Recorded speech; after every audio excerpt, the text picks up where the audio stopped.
दोस्तों, ये कहानी है यूक्रेन में रहते एक ऐसे टीचर की जो इतना गरीब था कि वो अपनी प्रेग्नेंट वाइफ के साथ एक झोपड़ी वाले घर में रहता था और उसे स्कूल में बच्चों को पढ़ाने के लिए भी साइकिल पर जाना पड़ता था। लेकिन एक दिन उसकी जिंदगी में कुछ ऐसा हुआ जिससे उसकी पूरी की पूरी जिंदगी ही पलट गई। एक दिन कुछ रशिया के सोल्जर्स उसकी वाइफ के साथ बहुत गलत करने की कोशिश करते हैं और जब वो उनसे लड़ती है तो वो रशियंस उसे जान से मार डालते हैं। जिसके बाद वो टीचर अपनी पत्नी का बदला लेने के लिए अपनी कलम साइड में रखकर यूक्रेन का सबसे खतरनाक स्नाइपर बनता है और उसका निशाना इतना सटीक था कि वो 5 किलोमीटर दूर से भी अपने टारगेट को शूट करके मार गिराता है। लेकिन वो कैसे उन रशियन सोल्जर से अपनी पत्नी की मौत का बदला लेता है और उसे अपने इस मिशन में किन किन खतरनाक भयानक मुसीबतों का सामना करना पड़ता है, चलिए जानते हैं। तो कहानी की शुरुआत यूक्रेन के एक पीसफुल एरिया डेनवर्स को दिखाते हुए होती है, जहां मिकोला नाम का एक आदमी अपनी प्रेग्नेंट वाइफ नास्टिया के साथ एक छोटी सी झोपड़ी में रहता था। वो दोनों अपनी मैरिड लाइफ में बहुत खुश थे। नास्टिया एक ड्राइंग आर्टिस्ट थी, उसे ड्राइंग बनाना और लकड़ी पर नक्काशी करना बहुत पसंद था। एक दिन वो मिकोला की सुरक्षा के लिए लकड़ी का एक एंजल बनाकर मिकोला के बाजू में बांध देती है। मिकोला उनके घर के पास ही एक स्कूल में मैथ पढ़ाता था। वो रोज अपनी साइकिल से बच्चों को पढ़ाने स्कूल जाया करता था। उसके घर के बाहर सफेद रंग का एक शांति का प्रतीक बना हुआ था। यहाँ पर हम देखते हैं कि मिकोला के घर पर कोई इलेक्ट्रॉनिक उपकरण जैसे टीवी वगैरह नहीं होने के कारण उन्हें दुनिया की कोई खबर नहीं मिल पाती थी। जब मिकोला स्कूल में जाता तो ब्रेक के टाइम वहीं थोड़ी देर टीवी पर न्यूज देख लिया करता था। ऐसे ही एक दिन टीवी पर दिखाई जा रही न्यूज से उसे पता चलता है कि यूक्रेन की राजधानी में प्रोटेस्टर्स को मारा जा रहा है और रशिया यूक्रेन पर हमला करके उस पर कब्जा करना चाहता है। अब इस खबर को सुनने के बाद निकोला क्लास में बच्चों को पढ़ाने के लिए जाता है और वो बच्चों को बड़े प्यार और अच्छे तरीके से पढ़ाता है। लेकिन इसी क्लास में इवान नाम का एक बदमाश लड़का भी पढ़ता था जो मिकोला को बिल्कुल भी पसंद नहीं करता था और इसीलिए उसे जब भी मौका मिलता तो वो मिकोला की इंसल्ट करता और मिकोला को स्कूल से हटवाने के बारे में ही सोचता रहता। पर मिकोला उसकी हरकतों से कभी गुस्सा नहीं होता था। एक दिन सुबह जब मिकोला स्कूल पढ़ाने के लिए जा रहा होता है तो रास्ते में वो कुछ सोल्जर्स को खड़ा देखता है जिन पर वो ज्यादा ध्यान नहीं देता और आगे बढ़ जाता है।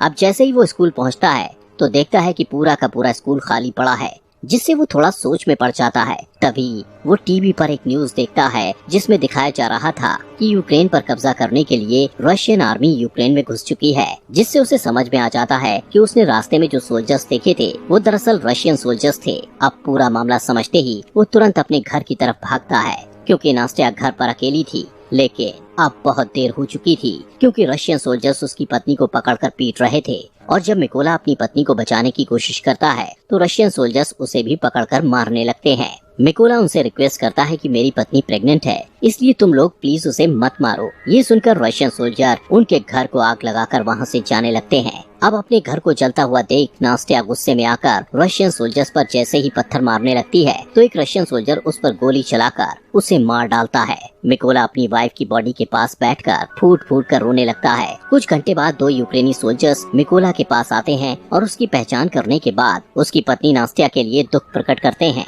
और उसके लिए कब्र खोदकर मिकोला को कहते हैं कि अपनी पत्नी को यहाँ दफना दो। मिकोला अपनी पत्नी को उस कब्र में दफना देता है। अब क्योंकि रशियन सोल्जर्स ने उसके घर को जला दिया था और उसकी पत्नी को भी मार डाला था, इसलिए अब वो बदले की आग में जल रहा था कि कब वो रशियन सोल्जर्स से अपनी पत्नी की मौत का बदला लेगा। इसलिए वो यूक्रेन सोल्जर्स को रिक्वेस्ट करता है कि मुझे भी अपने साथ ले चलो और मैं भी यूक्रेन आर्मी में शामिल होना चाहता हूँ। ये सुनकर यूक्रेनी सोल्जर्स उसे अपने साथ मिलिट्री बेस में ले जाने लगते हैं। लेकिन जाने से पहले मिकोला लकड़ी के उस एंजल को अपने पास रख लेता है जो उसकी वाइफ ने उसकी सुरक्षा के लिए बनाया था। जब वो मिलिट्री बेस में पहुंचते हैं तो वहां उनका कमांडर मिकोला को आर्मी में शामिल नहीं करता और कहता है कि ये बंदा जासूस भी हो सकता है। लेकिन मिकोला कमांडर को कहता है कि रशियन सोल्जर्स ने मेरे घर को जला दिया और वो लोग मेरी पत्नी को मेरी आंखों के सामने मारकर वहां से चले गए, इसलिए मेरे पास अब जीने की कोई वजह नहीं बची और मैं रशियन सोल्जर्स को मारकर ही दम लूंगा और अपने देश को बचाऊंगा ताकि रशियन सोल्जर्स किसी और के घर को ना उजाड़ें। ये सुनकर कमांडर मिकोला को यूक्रेन आर्मी में भर्ती कर लेता है और उसकी ट्रेनिंग शुरू हो जाती है। मिकोला को बंदूकों के बारे में कुछ भी नहीं पता था और जब बाकी के सोल्जर्स बंदूकों को असेंबल कर रहे होते हैं तो मिकोला उनके सामने सबसे स्लो बंदूक असेंबल करता है, जिससे सभी सैनिकों को लगता है कि वो कभी भी एक अच्छा सोल्जर नहीं बन पाएगा। लेकिन मिकोला अपना पूरा फोकस ट्रेनिंग पर लगाता है ताकि वो जल्द से जल्द एक अच्छा सोल्जर बन पाए। और ऐसे ही एक दिन जब वो ट्रेनिंग कर रहा होता है तो वो अपने सीनियर्स को कहता है कि मुझे मिकोला कहकर मत बुलाओ। वो अपना कोड नेम रेवन रखता है, जिस पर उसके सीनियर्स उस पर हंसते हैं और उसे कहते हैं कि कोड नेम ऐसे ही किसी को नहीं मिलता, उसके लिए बहुत मेहनत लगती है। जिससे मिकोला अपनी पूरी कोशिश से ट्रेनिंग में लगा रहता है। रात को जब सभी सिपाही सो रहे होते थे, तब भी मिकोला अकेले ही अपनी प्रैक्टिस जारी रखता था। एक दिन उसका कमांडर उनको बताता है कि हमारे पास स्नाइपर्स की कमी है, इसलिए तुम लोगों में से कौन कौन स्नाइपर बनना चाहता है। जिसे सुनकर बहुत ही कम लोग अपना हाथ उठाते हैं, लेकिन इनमें से एक मिकोला भी था, जिसे देखकर सभी हंसने लगते हैं। कमांडर उसे कहता है कि तुम्हें तो बंदूक भी असेंबल करनी नहीं आती, तुम कभी भी स्नाइपर नहीं बन सकते। लेकिन मिकोला कहता है कि मैं एक अच्छा स्नाइपर बन सकता हूँ और मैं ये साबित कर सकता हूँ। वो कमांडर को कहता है कि आप मेरा कोई भी टेस्ट ले सकते हो। तब कमांडर उसे टेस्ट देते हुए कहता है कि तुम्हें सिर्फ 20 सेकंड में इस AK-47 बंदूक को असेंबल करना होगा। तब मिकोला आंखों पर पट्टी बांधकर बंदूक को असेंबल करना शुरू करता है और सिर्फ 18 सेकंड में ही AK-47 को असेंबल कर देता है। ये देखकर सभी हैरान रह जाते हैं और जो लोग पहले मिकोला पर हंस रहे थे, अब वो उसके लिए तालियां बजाने लगते हैं। इसके बाद मिकोला की स्नाइपर ट्रेनिंग शुरू हो जाती है और मिकोला स्नाइपर की ट्रेनिंग को पूरी जी जान से सीखने लग जाता है। ऐसे ही कुछ दिनों बाद वो दिन आ जाता है जिस दिन इन सभी स्नाइपर्स को बंदूकें दी जानी थी। यहाँ पर बाकी सभी स्नाइपर्स को बंदूक का नया और बेहतरीन मॉडल दिया जाता है, लेकिन वहीं मिकोला को एक पुराने मॉडल की बंदूक, जो कि सही से काम भी नहीं करती थी, वो दी जाती है। अपने साथ ऐसा भेदभाव देखते हुए मिकोला अपने सीनियर से कहता है कि सर मुझे भी नए मॉडल की बंदूक दीजिए। जिस पर उसका सीनियर उसे गुस्से से कहता है कि पहले तुम्हें प्रूव करना होगा कि तुम एक अच्छे स्नाइपर हो, उसके बाद तुम्हें नए मॉडल की बंदूक मिल जाएगी। जिसके लिए मिकोला तैयार हो जाता है। अब इन सभी स्नाइपर्स की लास्ट ट्रेनिंग शुरू होती है, जिसमें उन्हें सबसे पहले सीनियर सभी स्नाइपर्स को बताता है कि जब तुम लोग अपने दुश्मन पर छुपकर निशाना साध रहे होगे, तब तुम लोगों को चाहे जो भी परिस्थिति आ जाए बिल्कुल भी हिलना नहीं है और सिर्फ अपने टारगेट पर फोकस करके उसे शूट करना है। इसके बाद सीनियर एक एक करके सभी स्नाइपर्स के पास शूट करने लगता है और जो भी सोल्जर गोली लगने के डर से जरा सा भी हिलता है तो उसे ट्रेनिंग से बाहर कर दिया जाता है। ऐसे ही जब मिकोला के पास सीनियर गोली चलाता है तो वो अपनी जगह पर ही निडरता से लेटा रहता है। यहाँ पर मिकोला अपने टारगेट पर उसी पुरानी बंदूक से निशाना लगाने की कोशिश करता है, लेकिन तभी इनका सीनियर उसे कहता है कि तुम्हें सिर्फ एक ही बार अपना टारगेट देखने को मिलेगा। और जैसे ही मिकोला अपना टारगेट देखता है, तभी उसकी आंखों को ढक दिया जाता है, जिससे मिकोला का निशाना थोड़ा चूक जाता है। लेकिन सभी को पता था कि अगर मिकोला को नई बंदूक दी जाती और उसकी आंखों के आगे कुछ न रखा जाता तो वो अपना निशाना बिल्कुल सही लगाता। लेकिन कोई भी इस बारे में बात नहीं करता और मिकोला भी इस पर ज्यादा ध्यान नहीं देता। रात को इन स्नाइपर्स का नाइट शूट टेस्ट होता है, जिसमें ट्रेनर के फ्लेयर गन शॉट करते ही सभी स्नाइपर्स को उस फ्लेयर की रोशनी में अपने अपने टारगेट्स पर गोली चलानी थी।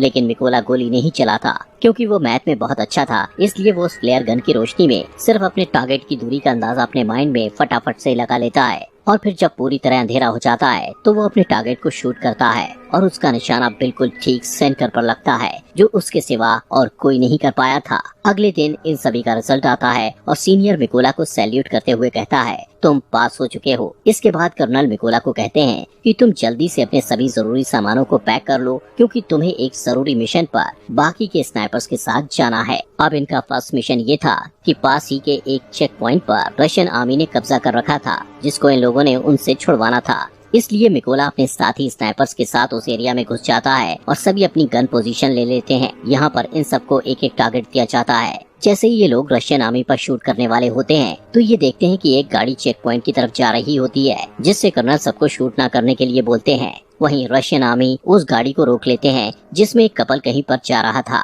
रशियन आर्मी उन्हें गाड़ी से बाहर निकालकर उनका पासपोर्ट लेकर अपने पास रख लेते हैं और उन्हें काफी बुरी तरह से टॉर्चर करने लगते हैं, जिसे देखकर जैसे ही कर्नल स्नाइपर को शूट करने के लिए कहता है तो एक ही झटके में सभी स्नाइपर्स अपने अपने टारगेट को शूट करके निपटा देते हैं। अब इन स्नाइपर्स का पहला मिशन सक्सेसफुल हो गया था, इसलिए ये सभी खुशी खुशी वापस बेस में आते हैं। तब मिकोला वहाँ देखता है कि उसके बाकी के साथी बेस में नहीं है और जब वो इसके बारे में पूछता है तो उसे पता चलता है कि वो एक दूसरे मिशन पर गए हुए हैं। यहाँ पर मिकोला को ये भी पता लगता है कि उस मिशन पर उसके कई साथी मारे गए हैं और उन सबको एक ही स्नाइपर, जिसका नाम सेरी है, उसने मारा है, जो रशियन आर्मी का सबसे बेहतरीन स्नाइपर है।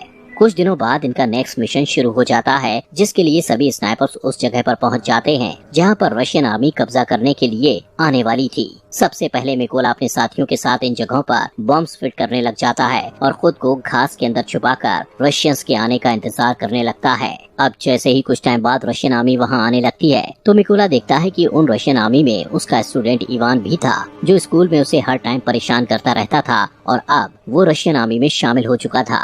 मिकोला को अपने स्टूडेंट को मारना अच्छा नहीं लगता, लेकिन जैसे ही कर्नल शूट का ऑर्डर देते हैं तो मिकोला थोड़ा सोचने के बाद अपने जज्बातों को साइड में रखते हुए बारूद पर शूट कर देता है, जिससे इवान समेत सभी रशियन आर्मी वाले मारे जाते हैं। इसके बाद कर्नल उससे गुस्से में पूछता है कि तुम क्या सोच रहे थे, तो मिकोला उसे बताता है कि उस रशियन सैनिकों में से एक मेरा स्टूडेंट भी था जिसने रशियन आर्मी को ज्वाइन कर लिया था। तब कर्नल उसे समझाते हैं कि ये इवान की चॉइस थी कि वो गद्दारों में शामिल हो गया, इसलिए तुम्हें अपने स्टूडेंट के लिए बुरा मानने की बिल्कुल भी जरूरत नहीं है। इसके बाद ये लोग वापस बेस में आ जाते हैं। यहाँ पर अब कर्नल अपना ज्यादातर टाइम मिकोला के साथ ही बिताता है, क्योंकि अब वो पूरी तरह से मिकोला पर विश्वास करने लगा था। कर्नल मिकोला को बताता है कि मेरी 2 बेटियां हैं और उनको नहीं पता कि मैं आर्मी में कर्नल की जॉब करता हूँ। उनको मैं ये कहकर आया हूँ कि मैं एक काफी बड़ा बिजनेस करता हूँ और मेरी वाइफ भी मेरी बेटियों को नहीं बताती कि मैं कर्नल की पोस्ट पर हूँ। ये सुनकर मिकोला भी कर्नल को अपनी पत्नी की आखिरी निशानी दिखाता हुआ काफी ज्यादा इमोशनल हो जाता है। दोस्तों, आगे बढ़ने से पहले आप सभी का दिल से शुक्रिया आपके अपने फॉक्स एक्सप्लेनर हिंदी चैनल को सब्सक्राइब करने के लिए।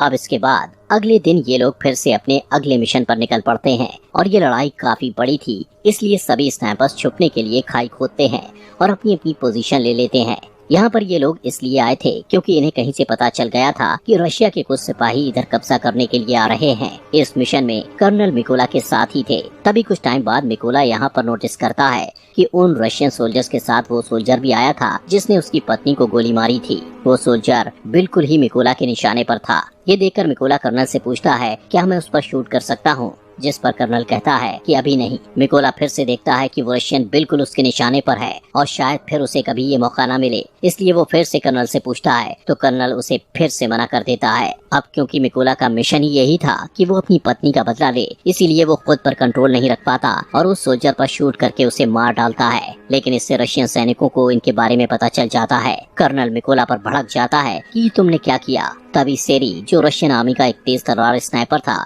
वो कर्नल को शूट करके मार डालता है और सभी रशियन सोल्जर्स इन पर बॉम्ब्स फेंकने लगते हैं, जिससे मिकोला कर्नल की बॉडी को उठाकर वहां से दूर भागने लगता है।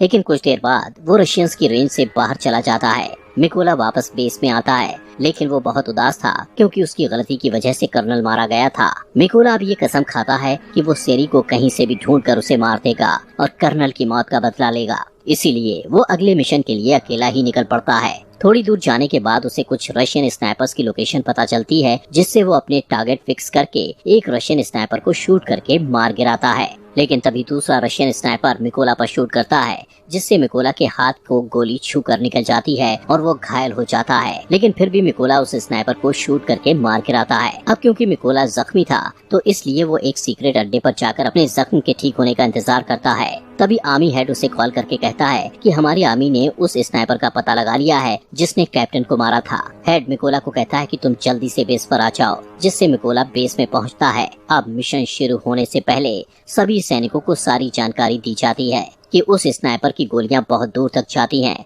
उसने अब तक 5 सबसे कारगर यूक्रेनी स्नाइपर्स और 3 मशीन गनर्स को मार गिराया है और उस स्नाइपर का नाम है सेरी। हेड उन सबको ये भी बताता है कि सेरी पहले यूक्रेनी सोल्जर्स को मारता है और फिर उनकी फोटोज और वीडियोस को रिकॉर्ड करके इंटरनेट पर पोस्ट कर देता है, ताकि वो यूक्रेनी लोगों और खासकर यूक्रेनी आर्मी का मनोबल तोड़ पाए और वो हार मान ले। सेरी के पोस्ट इंटरनेट पर डालने से यूक्रेन आर्मी को उसकी लोकेशन का पता चल गया था। यहाँ पर कुछ सैनिक कहते हैं कि हमें उस लोकेशन पर माइंस बिछा देनी चाहिए। तब मिकोला उन्हें कहता है कि नहीं, हम ऐसा नहीं कर सकते, क्योंकि जब तक हम उस जगहों पर माइंस बिछाएंगे तब तक सेरी हमारा सफाया कर देगा। इसलिए हेड उनसे कहता है कि हम वहाँ 2 ग्रुप्स में जाएंगे। एक ग्रुप उन रशियन स्नाइपर्स पर सामने से अटैक करेगा, जिसमें वो लोग बिजी हो जाएंगे। तभी दूसरे ग्रुप वाले उन पर अटैक करेंगे, जिससे उनका ध्यान बढ़ जाएगा और मिकोला इसी का फायदा उठाकर उस बिल्डिंग के अंदर चला जाएगा जहां पर रशियन स्नाइपर्स होंगे और उनको मार गिराएंगे। प्लान बन जाने के बाद ये लोग बिल्कुल ऐसा ही करते हैं और जल्द ही अपनी अपनी पोजीशन पर पहुंच जाते हैं और रशियंस का ध्यान भटकाने में कामयाब हो जाते हैं और मिकोला को मौका मिल जाता है